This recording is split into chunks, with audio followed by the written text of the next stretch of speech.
তিন জায়গায় প্রয়োজনে মিথ্যা বলা যায়।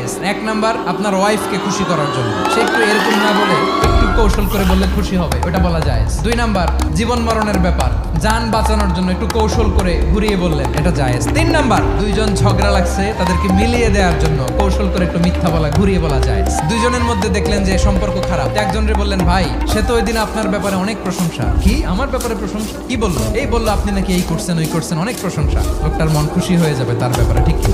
আবার তার সাথে যার ঝগড়া, ওরে যে বলুন, ভাই ওই দিন তো সে আপনার অনেক অ্যাপ্রিসিয়েশন করলো, অনেক, সে তো অবাক। কিন্তু বলে এই যে দুইজনের ব্যাপারে দুইজনের একটু ভালো ভালো কথা বলে দিচ্ছেন, একদিন দেখবেন রাস্তা দিয়ে হাঁটার সময় একে অপরকে সালাম দিয়ে ফেলছে, সালাম দিয়ে বুকে জড়ায় ধরছে, আছে না নাই? আবার মিলমিশ হয়ে গেছে। তা আমাদের স্বভাব হইলো, দুই প্রতিবেশী যদি একসাথে বসে একসাথে হাঁটে, দূর থেকে দেখলে আমাদের জলে, আছে না নাই? ঘটনা কি? এই দুইটার মধ্যে এত মিল কে? এই দুইটার মধ্যে গিরিঙ্গি লাগানো যায় কিভাবে? আল্লাহর কাছে তওবা করেন, এই মানসিকতার যেন আমরা না হয়, আমরা মিলিয়ে দিব।